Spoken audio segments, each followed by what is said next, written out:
नमस्कार, आप देख रहे हैं बातें विशेष और आज मेरे साथ बातें विशेष में एक विशेष अतिथि हैं जिनके साथ हम बातचीत करेंगे और बात बहुत महत्वपूर्ण है। पहले आपका आज के विशेष अतिथि से मैं परिचय करा देता हूं। हमारे साथ हैं अमित दुबे, जो मेरे दोस्त भी हैं और cyber laws, cyber crime expert भी हैं। कमाल के इंसान हैं, लेकिन आज आपको कमाल की जानकारी देने के लिए यहाँ पर मेरे साथ जुटे हैं वो। मसला ये है कि आज तक की सबसे बड़ी डकैती, इसे आप कह लीजिए, और ये डकैती डाली गई है क्रिप्टो करेंसी पर। क्रिप्टो करेंसी आज की वो ट्रेंडिंग करेंसी जिसमें दुनिया डील कर रही है, और इसमें ये डकैती $600 मिलियन की, ये बहुत ज़्यादा चर्चा में है। और ये हो कैसे गया? क्या आने वाले दिनों में क्रिप्टो करेंसी में डील करने वाले लोग अपने इस डीलिंग को सुरक्षित समझें, या ये डकैती कहीं भी कभी भी पड़ सकती है? इस मामले को जल्दी से समझते हैं अमित के साथ। अमित, ये मसला क्या है, कैसे ये डकैती हो गई है और अब क्या हो रहा है? दिनेश जी, एक्चुअली जैसा कि आप जानते हैं कि लोगों को ब्लॉकचेन टेक्नोलॉजी पर इतना भरोसा रहता है कि इसको कोई हैक नहीं कर सकता, और जितनी भी क्रिप्टो करेंसीज हैं वो नॉर्मली ब्लॉकचेन टेक्नोलॉजी को यूज करती हैं। ये जो पॉली नेटवर्क है, ये एक इस तरह का ब्लॉकचेन नेटवर्क था जिसमें एक करेंसी को दूसरे करेंसी में कन्वर्ट किया जा सकता, और इसको किसी एक कंपनी ने नहीं बनाया था, इसको 3 अलग अलग कंपनीज ने मिलकर ये सिस्टम खड़ा किया था। और जितने भी ये ब्लॉकचेन्स होते हैं जो अलग क्रिप्टो करेंसीज को रन करते हैं, ये इंडिपेंडेंट रन करते हैं, पर ये जो पॉली नेटवर्क था ये बाकी सारे ब्लॉकचेन को कनेक्ट करता, इंटीग्रेट करता था। तो इसके पास ये पावर थी कि जो भी डिफरेंट करेंसीज हैं, चाहे वो बिटकॉइन हो, ईथर कॉइन हो, या लाइट कॉइन हो, मोनेरो हो, उन सबको एक्सचेंज करना। अब उनके यहाँ से टोकन्स जो चुराए गए हैं, करीब $600 मिलियन वर्थ के टोकन चुराए गए हैं, जिसमें मेजोरिटी ईथर कॉइन है। और जाहिर सी बात है, इंडिया के भी कई सारे लोग हैं जो ईथर कॉइन में इन्वेस्ट किए हुए हैं, उनके ऊपर भी रिस्क है। और ये जो कंपनीज हैं ये बैकफुट पे पूरी तरीके से, इनके पास कोई सोल्यूशन नहीं है उससे निकलने का। इन्होंने सिर्फ एक रिक्वेस्ट डाली है हैकर्स को कि आप कृपया उसको लौटा दीजिए, नहीं तो क्योंकि आप इतनी बड़ी करेंसी यूज कर ही नहीं सकते छुप के। तो इस तरह से वो प्लीड कर रहे हैं। और ये जो करेंसी, ये हैक होने से ना सिर्फ फाइनेंशियल नुकसान है, जो इससे भी बड़ा नुकसान मुझे दिखता है वो ये है कि एक टेक्नोलॉजी पर से भरोसा उठ जाएगा। ब्लॉकचेन को आज की डेट में सबसे भरोसेमंद टेक्नोलॉजी माना जाता है, जिसमें कई सारे ऐसे सिस्टम बनाए गए हैं जिसमें भरोसा, इंटरेस्ट बिल्ड करने के लिए जब कोई चीज चाहिए होती है तो कहते हैं ब्लॉकचेन बेस्ड कर दीजिए, ट्रस्ट आ जाएगा उस सिस्टम में। अब उस सब पर सवाल खड़े हो जाएंगे। तो ये फिर इसका सॉल्यूशन आप क्या देखते हैं? ये जो ट्रस्ट डेफिसिट है, आप समझते हैं कि अब ये कायम रहेगा या इसके लिए कुछ किया जाएगा जो फुल प्रूफ होगा?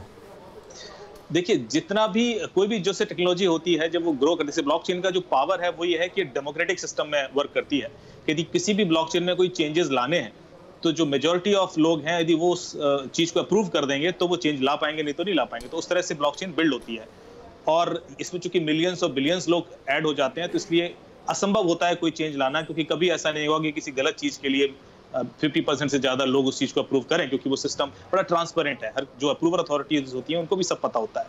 लेकिन यहाँ पर ब्लॉकचेन्स जिस सिस्टम्स पर थी, जिस सर्वर्स पर थी, वहां से एक वल्नरेबिलिटी को एक्सप्लॉइट किया गया है, जो कॉल कॉन्टैक्ट वल्नरेबिलिटीज है, कि जब भी किसी को एक्सचेंज करना होता है तो एक कॉलिंग फैसिलिटी दी गई है, उसको एक्सप्लॉइट करते हुए उन्होंने वहां से टोकन चुराए हैं।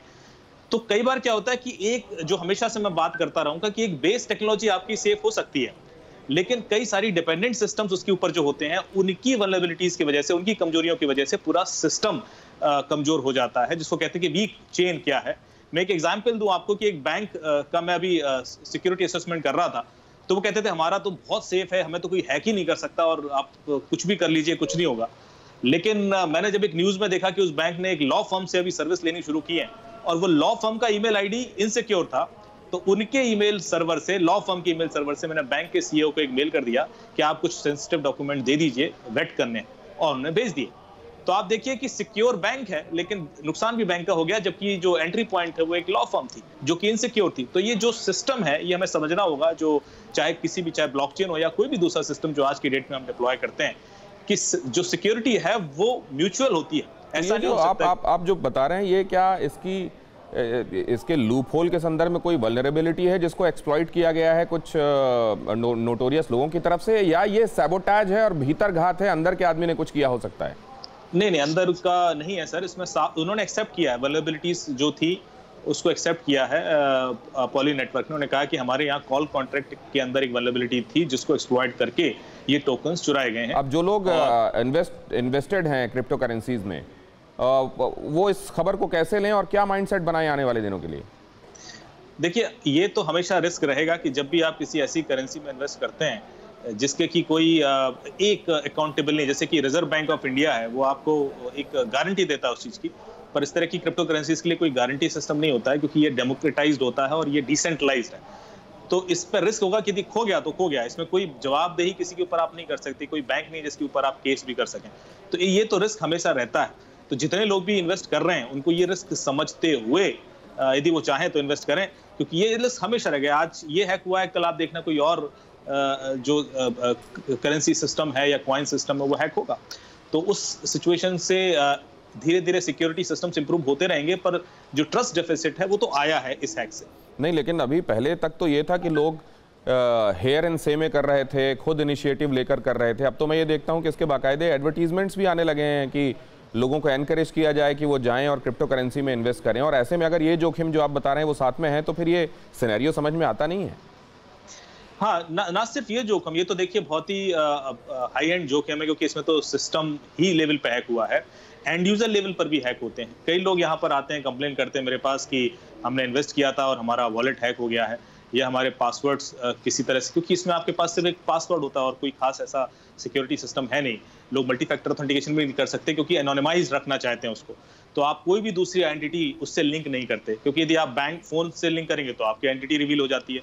तो क्रिप्टो करेंसी चूंकि लोग एनोनिमाइज रखना चाहते हैं, तो उसमें उनके पास जो एक्सेस करने का मैकेनिज्म है वो एक प्राइवेट की है।